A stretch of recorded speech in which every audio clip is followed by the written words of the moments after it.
Okay, kids, it's time for another episode of the Fueled by Weird podcast, the only podcast where the first day of fall calls for a celebration. I'm Chris Daly, and today I have the pleasure of speaking with writer Alan Dunford. Alan, how's it going, man? Hey, everything is great. How are you today? I'm doing good. Oh, that's awesome, Yeah. man. And hey, really, thank you so much again. You guys have been such big supporters already of all the dumb stuff that we're doing. And I appreciate it, man. Thank you. Hey, man, yeah, we're just out here to get the word out about indie comics because, a lot of the indie comics, in my opinion, are better than some of the stuff the big two are putting out. So we need to get the word out so everybody knows. Well, thank you. Yeah, absolutely. All right. So, like you had mentioned before we started recording, you and I are meeting for the first time. And usually when I do that, I like to ask an icebreaker question to kind of get to know each other a little bit better. So, today's question, if we're celebrating something that happened to you this month, what are we celebrating? Um, I just got accepted into a PhD program. Oh, nice. Yeah. You're gonna be a busy guy. Yeah, I'm gonna be. Well, I mean, I like to hope that I'm not, but you know, yeah. I mean, like I'm gonna be busy. Okay. I mean, not that you're not already, but you're gonna Yeah, be more yeah. busy. But yeah, it's going to be a doctorate in health education and promotion. Oh, So that's nice. yeah, so kind of in case in case the comic book thing doesn't work out, I guess I'll need a day job, right? That's fair enough. Yeah. And I'd say for me, it's my birthday next week, so that's what I'll be celebrating. No, it's your birth month. True. Good Yes, call. we're going to celebrate you, Chris, all month. There you go. That's even better. My wife likes to do the same thing for herself, so why not, Yeah. All right. So, with the concept of feel by weird, basically it's talking about all the things that you're into, whether they're typically nerdy or not, just kind of the things that make you who you are. So, what are some of the things that feel you're weird? Um, so one of my, I guess, I don't even know if you consider this a guilty pleasure, but I am a big fan of horror movies, things like that. But I love movies that are so bad they're good, and I'm not talking like like Transporter 3, Right. right? I'm talking like stuff that was made with so much love and passion, but it just didn't go the way that the writer, director, producer, star of the movie didn't anticipate it to go. Like, Yeah. not too long ago, me and my co-writer Will, we went up to North Carolina to watch a premiere of a Neil Breen film called Cade, The Tortured Crossing. And it was just with a bunch of people like us. And it was probably one of the best experiences that I've ever had. That's awesome. What kind of other stuff are you into? Okay, obviously, aside from I I guess just reading, writing, things like that. I really love just chilling out and playing video games as well. Oh, Uh, nice. yeah, I've put a embarrassing amount of time into Baldur's Gate 3 already, Okay. and it has been so enjoyable. Nice. What Well, console do you play on? so I have a PS5 and a PC. The PS5 is held hostage in the living room, so I'm mainly confined to my play or to my PC, PS5 living room. Yeah, Yep, I can definitely relate. My yeah, Xbox is in the living room too. So if I'll try to like switch over to the Switch or I'll stay up super late so I can get a hmm couple hours of Xbox in. So yeah, yeah, totally get it. yeah. I just purchased Mortal Kombat 1, and Oh, I nice. I did it on my PS5 though, so I'll Ah, let you know how it is in about 2 years. perfect. Yeah. I'm pretty excited about that. That first DLC pack. Oh my God. um, I'm a huge sucker for Mortal Kombat anyway. Yeah, me too. Like that's my childhood. Yeah, yeah. That was one of the first games I can remember playing and being like, "This is incredible." And I'm not good at Mortal Kombat at all, Oh yeah, but me either. I just the story is so, and I think that everything kind of comes full circle, right? The story is so bad and crazy that it's good. Oh yeah. So yeah, I think that's again, it's just crazy to think about stuff that way. But yeah. Yeah, I'm kind of the same way. Growing up, I didn't play a lot of video games just because we didn't have a console until I was a little bit older.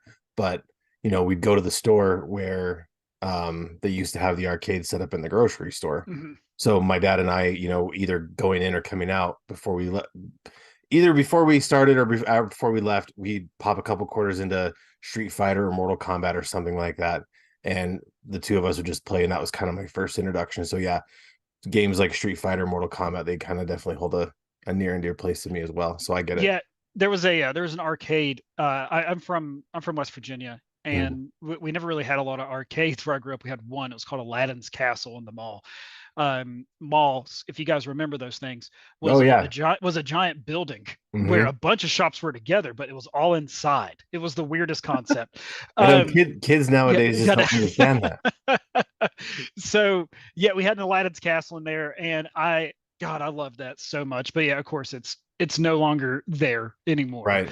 It was there even pre-pandemic, where it was gone pre-pandemic. So Yeah. rip a real one. Yeah. And Yeah. that's you said you're from West Virginia? Yes. That's cool. My some of my favorite podcasters are actually from there. I think one of them still lives there, but they're Oh, who? from Huntington. Uh, Oh, okay, awesome. Yeah, I live in Beckley, so I'm about 2 hours from Huntington. nice. Yeah. I don't know if you've heard of the podcast My Brother and Me, No, I haven't. but those are three brothers that do a weekly podcast where they give advice. It's Okay. not real good advice, but Yeah. it's funny. Yeah. Um, and they're actually from Huntington. One of them still lives in Huntington, but the other two have moved away. But that's Okay. anytime I hear anybody from West Virginia, I just have to bring it up. Yeah. It never has made the connection yet, but one of these times it's bound to, I'm sure. Yeah. No, that's awesome though. But yeah, it's a small world, I guess. Yeah, for sure. All right, so I mentioned before you're a comic book writer, and I was doing my research last night, and you've written all different types of comics for all different types of people. So let's kind of rewind a little bit. What Mhm. was it originally that got you into wanting to be a writer in the first place? I love answering this question because it's such like an anticlimactic, answer, Yeah, because I've been on podcasts and kind of like the free talk forum stuff where there's like, three creators on there and we're all like talking about ourselves, pitching whatever. And you'll always have someone on there that's, I wrote this book because I was at a low point in my life, or I wrote this book because I always wanted to be a writer. I've always loved comics, and then they're like, Alan, what about you? Okay, well, so picture it. United States, 2020. This little thing happens and it kind of shuts the world down for a little bit. And I just called up my buddy Will, who I've been really good friends with him since high school. And I said, hey, man, are you bored? He said, yeah. And I said, okay, well, I think I have an idea for a comic book. And then that's it. oh And then wow, that's actually what started Pocus Hocus. So it was something for us to do just to try to stay sane through everything that was going on. that's fair. So you've only been writing for since 2020? Yes. Oh wow, okay. And I'm going off character a little bit. For only being a writer for the last 3 years, you're incredible. I just Oh, have to say hey, thank you so much. I you're appreciate that. so good. I was able to get, I haven't been able to get through all of it yet, but I Yeah. got through most of Pocus Hocus. Mhm. Dude, Yeah, God, don't screw it up. so God. good. Well, hey, I appreciate that. Thank you so much, man. Yeah. Yeah, It's been a journey because originally we intended Pocus Hocus to only be 4 issues. And again, it was something we were like, yeah, we'll just kickstart this thing. A good friend of ours, Mike Teener, who yeah, is the editor in chief over at Bad Bug, he's from the same town we are. Mike lives 5 minutes from me too, and I've always played music with Mike, and I guess I don't know if it was just like kind of following his lead a little bit, but he gave us all the advice we needed just to kind of make sure if we were going to do something that we did it right to an extent anyway. sure. And yeah, so we didn't have any expectations for Pocus.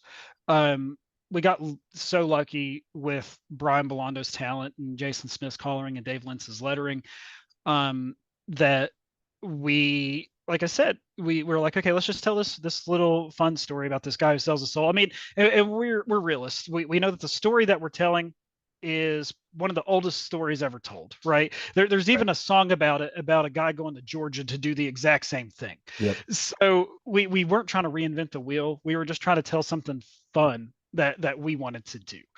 And we launched issue 1 on Kickstarter. It did okay, and we were even surprised making more than $5, honestly. And and once we got to the second campaign, we had such a huge jump that it was like, oh my gosh, what happened and who poisoned these people or held them hostage to make them back this thing. So it was at that point that Will and I sat down and we were like, okay, we might have something here. So we need to really figure out what we want to do with this, if it's going to still be good to the story, because we never want to seem like anything's forced. Because then I think once you get to that point, that's when you can really lose any audience that you've gained. So we want to make sure still the story was flowing and everything. And yeah, as of right now, we don't have any plans to really end Pocus. You know, we launched issue five's campaign earlier this year, and we're working on the next arc, which will end this arc at issue 8. And then but yeah, so just from Pocus spawned all these other crazy ideas that we've had, you know, with Grandma Chainsaw. And then our most recent campaign was Horus in Hell, which was a spin-off series of Pocus Hocus that involved the origin character of his rabbit. And by the way, I got to say this. I'm Okay. picking a bone with everybody right now. Okay. Horus was the character that we spent the least amount of time on. And we just threw it in there because we thought it was cute to have a Yeah. pink demonic rabbit. And Yeah. that's the one that exploded. So to everyone listening, I'm so happy and mad at you at the same time. Yeah, I remember when that Kickstarter launched off for that. It launched crazy. Yeah, we didn't expect it to do that well. We were like, well, you know, is it, because here's the thing, like once you get into this a little, like for a little bit amount of time, you realize, like, you know, you have people ask you for stuff. It's like, oh, okay, cool. But then like it doesn't do well. Like, because Yeah. maybe that's a, you know, it's a vocal minority, right? They're like, hey, we'd love Sure. this. And then you think, oh, okay, cool. Well, maybe we'll try that. Maybe everyone will love it. But it's not really the case a lot of the time. But for Horus, oh my God. And it got, we found people who never heard of us before, which is awesome. Yeah. And it's just opened up just a brand new audience for us too. And that was, I think that was the most surreal thing as well. Yeah, for sure. I mean, for me, I know, with the main cover that I saw for it, it reminded me a lot of Scotty Young, and I'm Hmm. a big Scotty Young fan. So that kind of that was the selling point for me, just because I'm Yeah. like, oh man, this is very Scotty Youngish. I think I'm definitely going to enjoy the heck out of this book, which I haven't quite got to it yet because my two read stack is so big, but I Oh, think I'm everyone's going to to get read to it stack. for Yeah, sure. it's to the ceiling. Yeah, But no, dude, Horse was a lot of fun, and we're so happy with it. And then I think the biggest thing we, you know, with Pocus Hocus being our first series, we never wanted to take ourselves too serious. And I think the big thing over with everyone on the team is we always stay humble and appreciative of everything that we're doing. yeah, And it was crazy to us that Pocus actually got picked up by a publisher for distribution. And I think that was the moment when we were like, "Oh crap! Okay, I guess, I guess we need to make sure that everything is a lot tighter knit than normal." Because, you know, I wouldn't go back and change anything, sure. but it's still your first comic, and I look back at it and it's like, man, we could have done this here. We could have done this here. You know, uh, but yeah, it's just, it's crazy just to think that October 25th is our launch date, or is the national release date for Pocus One, and it's just kind of crazy to think we'll see that on our LCSs. You know. Yeah, it's so cool. I'm so excited for you guys. Yeah, we appreciate it, man. Yeah, it's surreal. It's what Yeah, it is. yeah, Yeah. I'm sure. And going back to Mike, Mike's an incredible guy.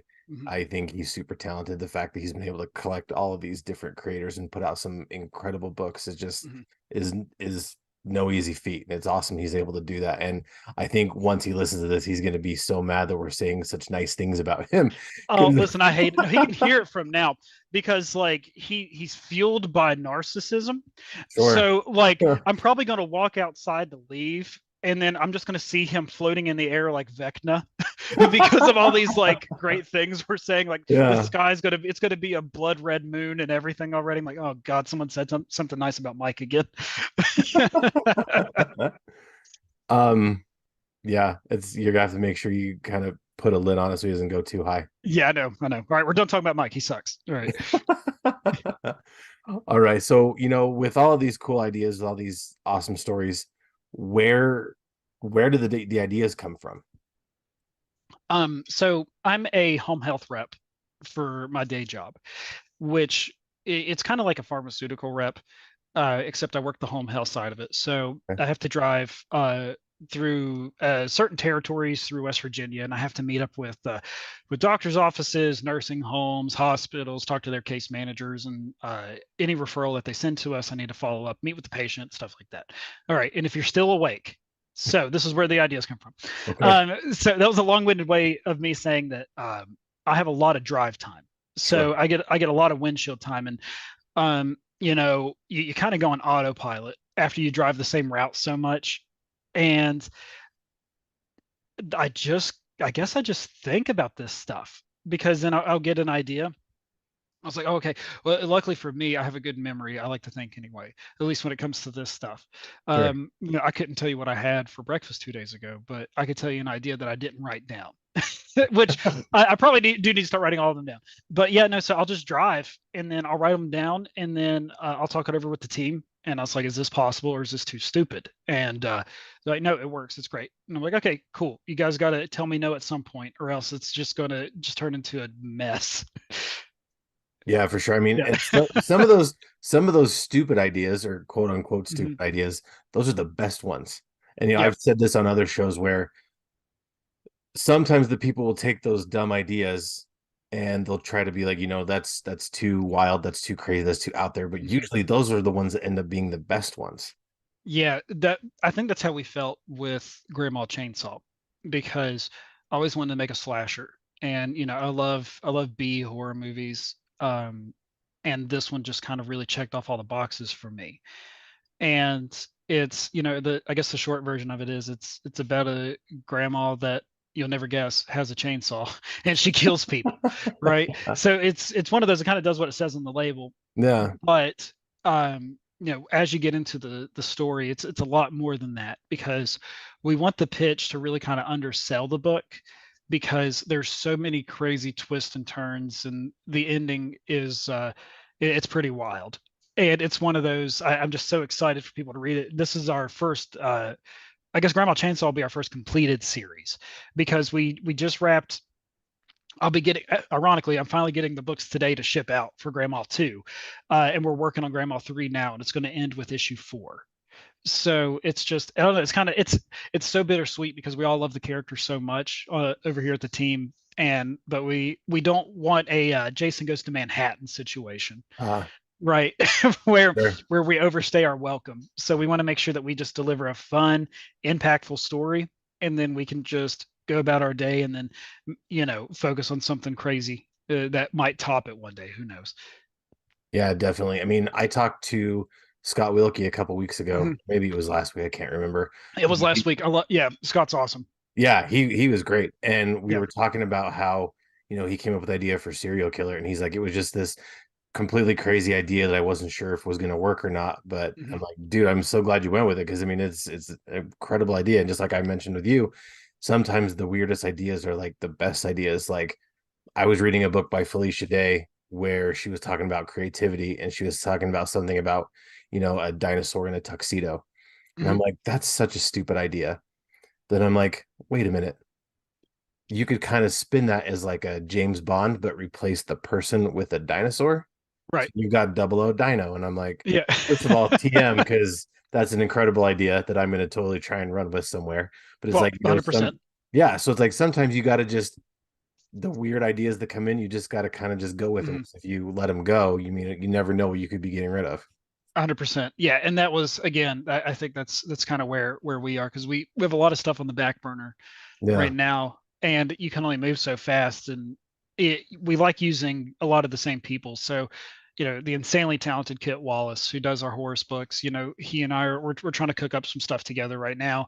I got Brian about 3 books deep right now. Nice. It's just, yeah, we're all just having so much fun making this, and I think that that's the most important thing to us is that we're all having a blast, and we're not trying to um I guess I think I said it earlier. We're not trying to reinvent the wheel. We just want to write the books for, I, not to plug your show, but for all the weirdos out there, right? Yeah, So we just want to make sure that if you pick up a book by us, that it's going to be so fun and unexpected.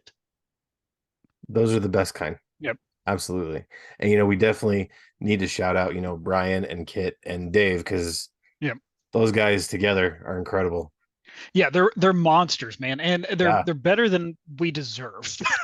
Yeah. I tell them that all the time. I'm like, I don't know why you guys are still hanging around with me, but I appreciate it so much.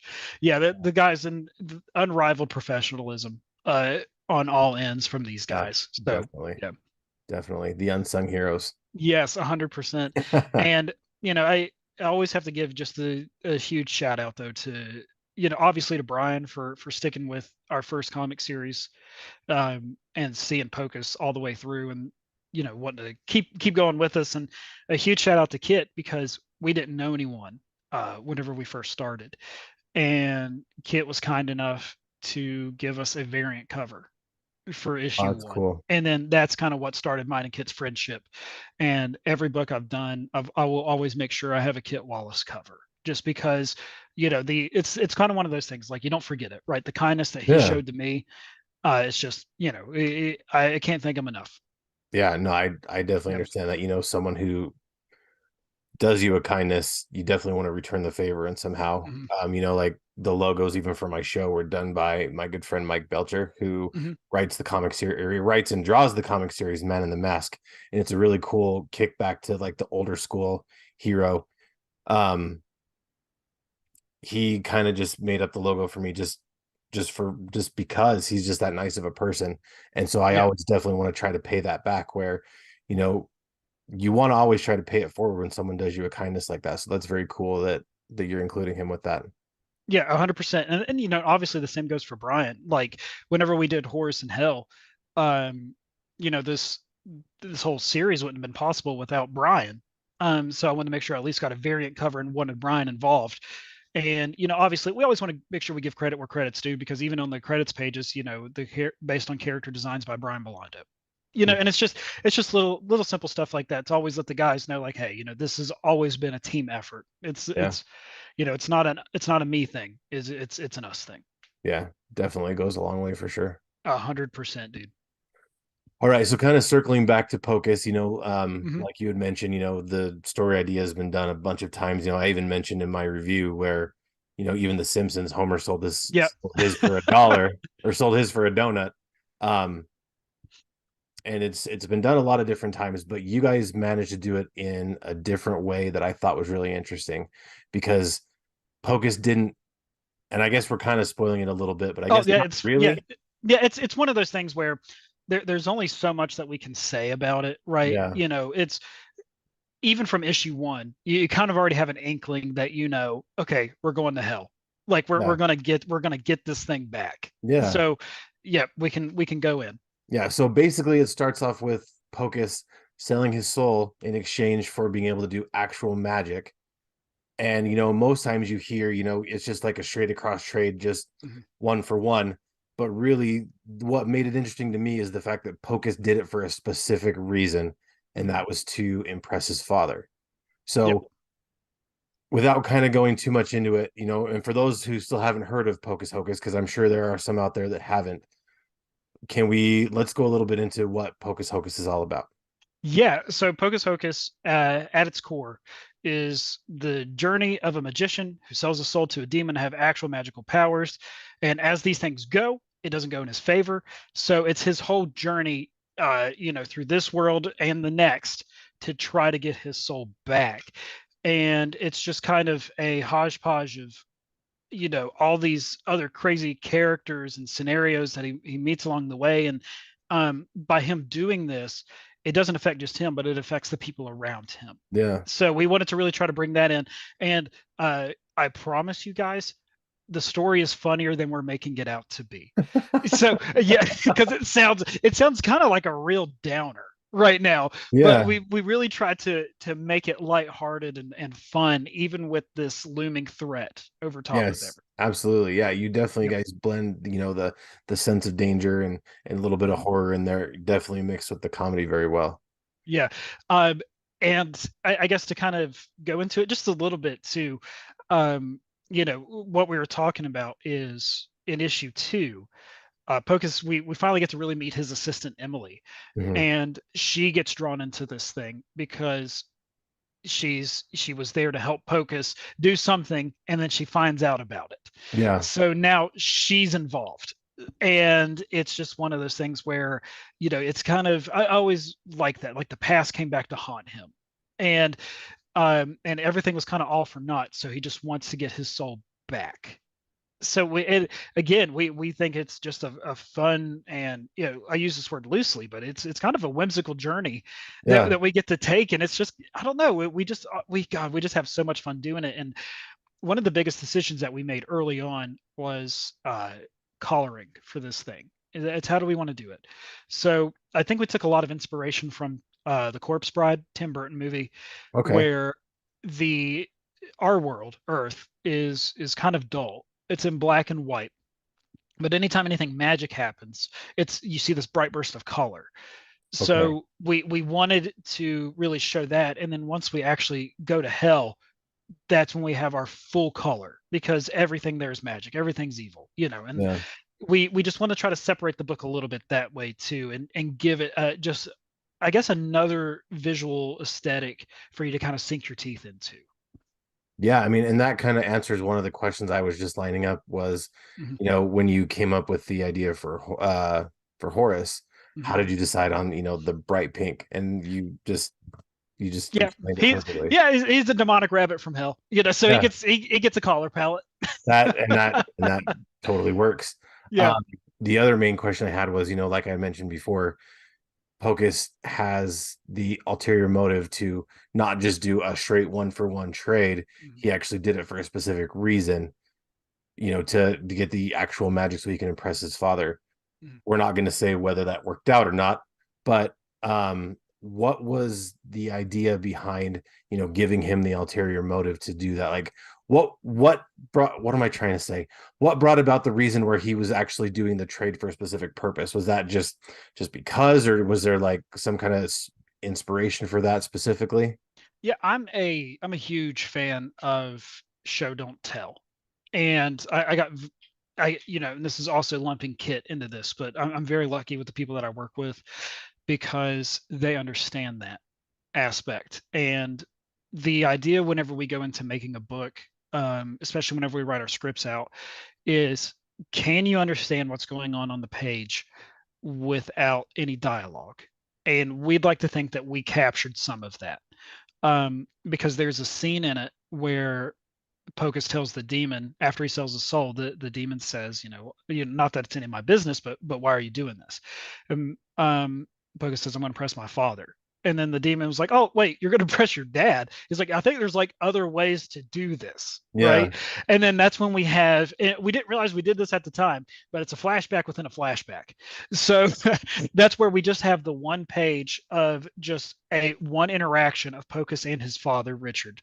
And that was all you needed to to really drive that home. And Pocus just looks at the demon and says yes, and the demon's like, oh, all right, have a good day. And he just Yeah. leaves. And I think it was one of those things where, from where Pocus's father was the world's most famous magician and all this stuff, and had such huge accolades, I think that Pocus felt that that was the only thing he could do to actually be like, ha, I told you so. So try to take the shortcuts to do it. Yeah.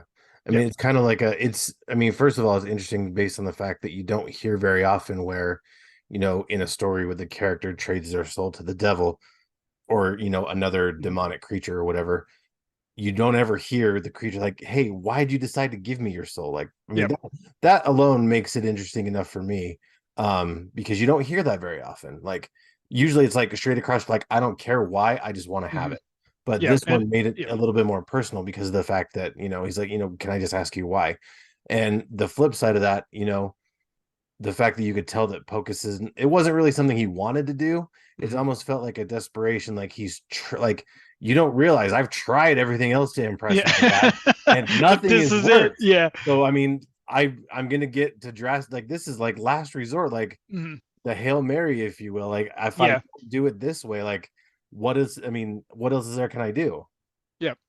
And again, that was something that we also wanted to drive weight with the decision again.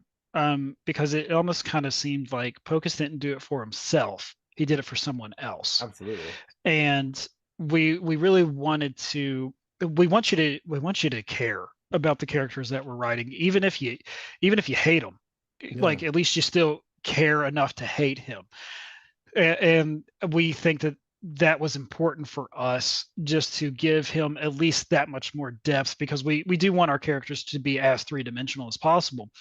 And people were asking about Horus's origin because he's the character we spent the least amount of time on. Why wouldn't they? So Yeah. then that's when we decided, hey, let's go and just do a whole backstory for Horus. Let's just have fun with it. So now it adds weight, and it helps us also develop these characters because we may have written something in Horus and Hell that we didn't think before, and we can use it for a later issue just as a callback. So it's just, I don't know, it's kind of cool to see how um, art also inspires as well. Yeah, definitely. All right, so you know, I can't have an interview with you without talking about the big announcement that was made recently, where you've partnered with the Geek Collective as the lead writer. Mhm. So we want to talk about that a little bit. Yeah. So Joey Galvez, he is over at Geek Collective. Mhm. What he's trying to do there, man, is he's just trying to get a community together of people, content creators, just and especially people that he likes and respects. And Joey's been involved with us since gosh, I think it was Pocus 4. I think was when he hopped on because that was whenever we did the it was Pocus 3 or 4. God, I can't 4. I'm saying it now. It's canon. 4. Okay. Okay, so yeah. And he's been so great just helping us get the word out, building our Kickstarter campaigns and I think Joey might see something there with some of the crap that we're putting out. And yeah, he just asked, he's like, hey, when this thing gets ready to take off, do you want to help with edits, guidance, however you need to? And I said, yeah, man, definitely. And then yeah, then he offered me that, and I said, yeah, sure. Least I could do for everything that you've done for me.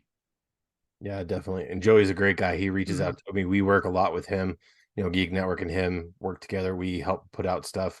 He Hmm. even helped, hey, Alan's coming on. He wants, to put out promotion for Pocus going to local comic shops. So can we help him out? I'm like, absolutely, we can help him out. Yeah. So Well, thank yeah, you. Yeah. he's a very cool guy, and glad to glad everything's going well over there. That's a really cool thing that they're making, and I'm excited to see where it goes. Yeah. Well, thanks so much. I am too. Yeah, because Joey's always working on stuff, and Yeah, right now I think he's got like 6 campaigns he's working on, he's trying got a to lot of promote stuff. those. Yes. So I'm just curious to see what all we're going to be doing here coming up in the future. Yeah, for sure. I mean, I definitely probably means we're going to work together again. So I'm excited for that. Yes, 100%. Yeah, for sure. All right. So, like you mentioned, we've got Pocus coming out to comic book shops soon. You're getting ready to start fulfillment on Grandma Chainsaw 2. Mhm. What's next after these for you guys? Um, so again, the crazy ideas are kind of always there. So we're going to be working on, of course, Horus 2, the script for that's done. Script for Grandma 3, obviously we're working on that. It's already done. And then we're going to do Grandma 4, wrap that up. We really wanted to do Pocus 6 earlier than what we did, but we needed to kind of let the release breathe, right? We needed to let the book be in shops because 1 through 4 is coming out in shops. So we wanted that to breathe instead of mixed messaging, right? It's like you can Yeah. either buy it in shops or you can just buy it on our Kickstarter, right? So we just wanted just to let the shops take over for a little bit on that end, and we can kind of just set back and then maybe even recalibrate it a little bit. But then after that, we're working on a story right now. It's called Deacon Dan's Famous Chili, and it's about a church deacon who wins the church chili cook-off every year, but he has a secret ingredient. So think Sweeney Todd meets Dexter. Fantastic. Yeah.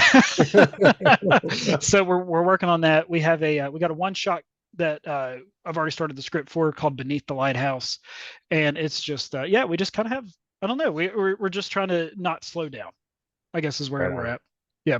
And that's awesome that you're keeping the weird ideas coming because, Yep. like I said, those sometimes end up being the best ideas. So, as long as you let the J. Jonah Jameson in your head, you Yeah. get him out. Yeah, those weird ideas. I can't speak enough about how awesome when people just take the weirdest idea they can think of and like, yeah, Yep. run with this Yep. because so many people are so afraid to just take those and run with them. So I'm glad Mhm. that there's people that are like, what's the weirdest shit I can think of? Oh, this awesome. Let's Yes. go. And that's the thing, right? We don't want to ever stifle our limitations with For anything. sure. So we're always making it weird. Hey, that's awesome. Like you mentioned before, we're all about weird here, so that Hmm. works for me. Yep. Right on. All right, well, let's go ahead and wrap things up. If you had some advice for up and coming creators, what's some advice that you would offer? Stick to the story that you want to do. Obviously, be receptive to ideas.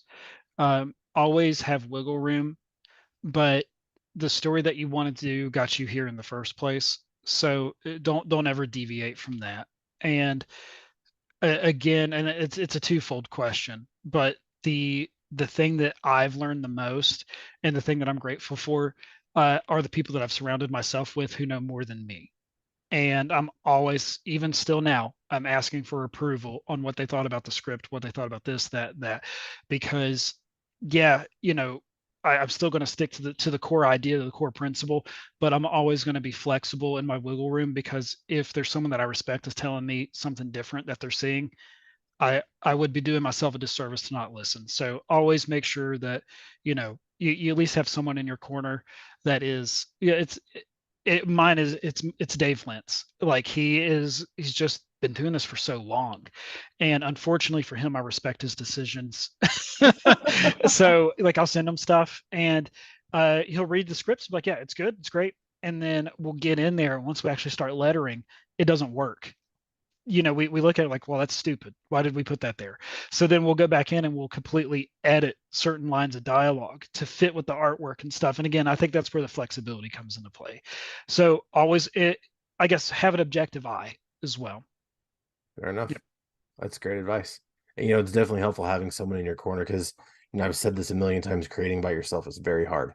it is So, 100%. if you don't have that support system there, even, if even that one person that's there to cheer you on, it's definitely important to do that because, sometimes you just need that little push from someone because again, if you're by yourself, you don't necessarily have that same kind of motivation some days. And some days you're firing on 90%, some days you're Hmm. 100%, some days you're only 20%. So you need Right. the other person to kind of help, bring along the rest of the percent just to kind of make up and make things even out. Hmm. Yeah, I like collaboration is one of my favorite things to do. Like Absolutely. I absolutely love it. I mean, and just and then it also just grows your network. Yeah. And there's never anything wrong with that. Yeah, definitely. All right. So, with all this stuff coming out, with all these big things that are happening, if people want to keep in touch and, keep up to date on what's going on with you, where can we find you? Yeah, so the best places to find us, we have a Substack. It is tophatstudios.substack.com. And we also, I always want to say this, is following us on Kickstarter because I feel like we kind of always have stuff that's going on. We're building the campaign right now for Grandma 3. We're hoping to have that up and ready by next month. That'd be great. Yeah, it's just God, there's just so much going on. And then Yeah. always message Mike and say, "Where's Alan? We need to talk to him," and then he could get in touch with me too. That's actually how you and I got in touch because, Yeah, I was trying to find a ways to get in touch with you and you're not on social media that much, which yeah, bravo for you, by the way. dude, That's it's great. yeah.